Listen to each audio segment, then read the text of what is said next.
everyone, welcome to my channel Cooking with Dowlin. ഇന്ന് നമുക്കൊരു അടിപൊളി സ്റ്റഫ്ഡ് മീറ്റ് റോൾസ് ഉണ്ടാക്കിയാലോ. നല്ല ചീസും ബീഫും ഒക്കെ വെച്ച് ബേക്കറിയിൽ കിട്ടുന്ന അതേ രുചിയിൽ നമുക്ക് ഉണ്ടാക്കാം. ഇതിലേക്ക് വേണ്ട ഇൻഗ്രീഡിയൻസ്: മൈദ 1 cup, sugar 1/2 table spoon, east 1/2 teaspoon, butter 1 table spoon, salt 1/2 teaspoon, milk 1/4 cup, മുട്ട ഒരെണ്ണം ബീറ്റ് ചെയ്തത്. ഇനി ഒരു മിക്സിംഗ് ബൗളിലേക്ക് 1 കപ്പ് മൈദ ഇട്ട് കൊടുക്കാം. അതിലേക്ക് 1/2 ടീസ്പൂൺ ഈസ്റ്റ്, അതിലേക്ക് 1/2 ടേബിൾ സ്പൂൺ ഷുഗർ, അതിലേക്ക് 1/4 കപ്പ് ചൂടുള്ള പാല്, അതിലേക്ക് 1/2 ടീസ്പൂൺ ഉപ്പ്. ഇനി 1 ടേബിൾ സ്പൂൺ ബട്ടർ ചേർക്കാം. അതൊന്ന് മിക്സ് ചെയ്തതിന് ശേഷം അടിച്ചു വെച്ചിരിക്കുന്ന മുട്ട നമുക്ക് ചേർക്കാം. ഒരു 1 ടേബിൾ സ്പൂൺ മാറ്റി വെക്കണം. ഇനി ഒരു തടി തവി കൊണ്ട് നല്ല പോലെ ഒന്ന് മിക്സ് ചെയ്ത് കൊടുക്കാം. എന്നിട്ട് ഒരു 8 മിനിറ്റ് വരെ നല്ല പോലെ ഒന്ന് മിക്സ് ചെയ്തതിന് ശേഷം നമുക്കിങ്ങനെ ഒരു ക്ലിംഗ് ഫോയിൽ ഇട്ട് ഒന്ന് റാപ്പ് ചെയ്ത് ഒരു 1 hour വെക്കാം. ഇനി നമുക്ക് ഫില്ലിംഗ് ഉണ്ടാക്കാം. അതിലേക്ക് ആവശ്യമായ സാധനങ്ങൾ: 1/2 കപ്പ് ക്യാരറ്റ്, 1/4 കപ്പ് സവാള അരിഞ്ഞത്, അതിലേക്ക് 1/2 കപ്പ് കുക്കിംഗ് ക്രീം, പിന്നെ കുറച്ച് പെപ്പർ, കുറച്ച് ചില്ലി ഫ്ലേക്സ്, ഒരു നുള്ള് മഞ്ഞൾപ്പൊടി, കുറച്ച് ഒറിഗാനോ. പാൻ ചൂടാവുമ്പോൾ കുറച്ച് ഓയിൽ ഒഴിച്ചു കൊടുത്ത് അതിലേക്ക് നമ്മുടെ അരിഞ്ഞു വെച്ചിരിക്കുന്ന സവാള ചേർത്ത് കൊടുക്കാം. ഒന്ന് ചെറുതായി വാടി കഴിയുമ്പോൾ അതിലേക്ക് അരിഞ്ഞു വെച്ചിരിക്കുന്ന ക്യാരറ്റ് ചേർത്ത് കൊടുക്കാം. കുറച്ച് ഉപ്പും കൂടെ ഇട്ട് അത് രണ്ടും നല്ല പോലെ ഒന്ന് വഴന്നു വന്നതിന് ശേഷം നമ്മൾ എടുത്തു വെച്ചിരിക്കുന്ന ചില്ലി ഫ്ലേക്സും പെപ്പറും അതിലേക്ക് ഇട്ട് കൊടുക്കാം. ഒരു നുള്ള് മഞ്ഞൾപ്പൊടിയും കുറച്ച് ഒറിഗാനും ചേർത്ത് കൊടുക്കാം. എന്നിട്ട് നമ്മുടെ മിക്സ് ചെയ്ത ബീഫ് അതിലേക്ക് ഇട്ട് കൊടുക്കാം. ഉപ്പും കുരുമുളകും കുറച്ച് ചില്ലി ഫ്ലേക്സും ഇട്ട് വേവിച്ചെടുത്തിരിക്കുന്ന മിൻസ്ഡ് ബീഫാണ് ഞാൻ ഉപയോഗിച്ചിരിക്കുന്നത്. ചിക്കനും ഇതിന് പകരമായിട്ട് നമുക്ക് യൂസ് ചെയ്യാം.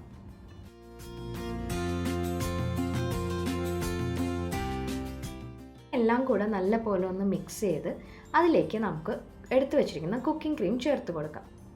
കുക്കിംഗ് ക്രീം അവൈലബിൾ അല്ലെങ്കിൽ പാല് ചേർത്ത് കൊടുത്താൽ മതി. 1 ടീസ്പൂൺ മൈദ ഇട്ടിട്ട് പാല് ചേർത്ത് കൊടുക്കാം. എന്നിട്ട് ഇതേപോലെ ഒന്ന് ഡ്രൈ ആക്കി എടുത്താൽ മതി. നമ്മുടെ ഫില്ലിംഗ് ദാ ഇപ്പോൾ റെഡി ആയിട്ടുണ്ട്. 1 മണിക്കൂർ കഴിഞ്ഞ് നമ്മുടെ ഡോ നല്ല പോലെ റൈസായി വന്നിട്ടുണ്ട്. ഇനി കുറച്ച് പൊടി തൂവി നമുക്കിതൊന്ന് നീഡ് ചെയ്തെടുക്കാം. ഇതേപോലെ ഒന്ന് നീഡ് ചെയ്താൽ മതി. എന്നിട്ട് പതുക്കെ ഒന്ന് പരത്തി ഒരു റൗണ്ട് ഷേപ്പിലേക്ക് ആക്കി നമുക്കൊരു 4 ഈക്വൽ പോർഷൻസ് ആയിട്ട് അത് കട്ട് ചെയ്യാം. ഇവിടെ ഞാൻ ചെയ്തിരിക്കുന്ന പോലെ കട്ട് ചെയ്താൽ മതി. ഇനി ഓരോ പോർഷനും എടുത്ത് ഇതേപോലെ ഒരു വിരൽ വെച്ച് ഉള്ളിലേക്ക് പുഷ് ചെയ്ത് നല്ല ഉരുളകളാക്കി എടുക്കാം നമുക്ക്.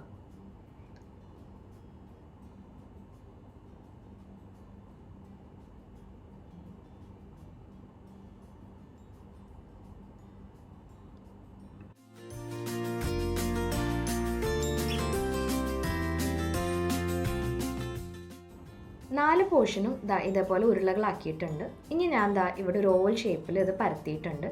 അതിലേക്ക് നമ്മുടെ ഫില്ലിങ് വെച്ച് കൊടുക്കാം. ഞാനിവിടെ മൊസറല്ല ചീസാണ് എടുത്തേക്കുന്നത്. നിങ്ങൾക്ക് ഇഷ്ടമുള്ള ഏത് ചീസ് വേണമെങ്കിലും എടുക്കാം. ഇനി പതുക്കെ വലിച്ച് ആദ്യം ഒരു സൈഡിൽ നിന്ന് ഫോൾഡ് ചെയ്ത് പിന്നെ നമുക്ക് ഓപ്പോസിറ്റ് സൈഡിൽ നിന്ന് ഇതുപോലെ ഫോൾഡ് ചെയ്യാം. ഒന്ന് പതുക്കെ പ്രസ് ചെയ്ത് അറ്റത്ത് നിന്ന് നമുക്ക് ഇതേപോലെ ഒന്ന് വലിച്ച് ഉള്ളിലേക്ക് മടക്കി കൊടുക്കാം.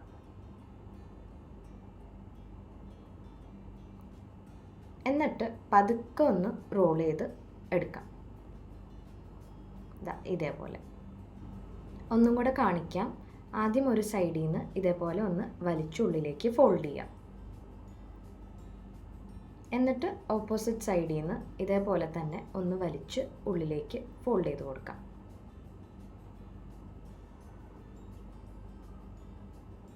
എന്നിട്ട് നമ്മൾ അറ്റത്ത് നിന്ന് ഇതേപോലെ ഒന്നും കൂടെ വലിച്ച് ഉള്ളിലേക്ക് നല്ല പോലെ ഒന്ന് മടക്കാം. എന്നിട്ട് പതിയെ ഒന്ന് റോൾ ചെയ്തെടുത്താൽ മതി. ഒന്ന് പതുക്കെ ഇടയിൽ പ്രസ് ചെയ്ത് ഒന്ന് റോൾ ചെയ്ത് എടുക്കാം. ഇതേപോലെ 2 സൈഡും നല്ല ഈക്വലായിട്ട് വന്നിട്ടുണ്ട്. ഇനി ഒരു അരമണിക്കൂർ കൂടി പ്രൂവ് ചെയ്യാൻ നമുക്ക് എടുത്തു വയ്ക്കാം. അരമണിക്കൂർ കഴിഞ്ഞ് നല്ല പോലെ റൈസായി വന്നിട്ടുണ്ട് നമ്മുടെ റോൾസൊക്കെ. ഇനി നമുക്ക് ആ എടുത്തു വെച്ചിരുന്ന ഒരു ടേബിൾ സ്പൂൺ മുട്ട അടിച്ചതുണ്ടായിരുന്നല്ലോ, അതുകൊണ്ട് ഇതേപോലെ നല്ല പോലെ ഒന്ന് ബ്രഷ് ചെയ്ത് കൊടുക്കാം. എല്ലാത്തിലും ഇതേപോലെ ഒന്ന് ബ്രഷ് ചെയ്ത് കൊടുക്കാം. അതിനുശേഷം ഞാൻ വെളുത്ത എള്ളാണ് ഇവിടെ എടുത്തിരിക്കുന്നത്. അത് ജസ്റ്റ് ഒന്ന് ഇതിൻ്റെ മുകളിൽ ഇങ്ങനെ ഒന്ന് സ്പ്രിങ്കിൾ ചെയ്ത് കൊടുക്കാം. കംപ്ലീറ്റ്ലി ഓപ്ഷണലാണ് എള്ള് ചേർക്കുന്നത്. ഇനി നമുക്കൊരു പ്രീ ഹീറ്റ് ചെയ്ത അവനിലേക്ക് ഇത് വെച്ച് കൊടുക്കാം. എന്നിട്ട് ഒരു 180 ഡിഗ്രിയിൽ 15 മിനിറ്റ്സ് ബേക്ക് ചെയ്യാം. അപ്പോൾ 15 മിനിറ്റ്സ് കഴിഞ്ഞ് നമ്മുടെ അടിപൊളിയായിട്ടുള്ള സ്റ്റഫ്ഡ് മീറ്റ് റോൾസ് റെഡിയായി വന്നിട്ടുണ്ട്. ബേക്കറിയിലൊക്കെ കിട്ടുന്ന പോലെ തന്നെ ഇല്ലേ? ഇനി നമുക്ക് ഇതിൻ്റെ ഉള്ളിൽ എങ്ങനെയാണെന്ന് കൂടെ നോക്കണ്ടേ ഫില്ലിങ്. നല്ല അടിപൊളിയായിട്ട് ചീസൊക്കെ വലിഞ്ഞ് നല്ല സ്റ്റഫ്ഡായിട്ട് നല്ല രസത്തിൽ വന്നിട്ടുണ്ട്.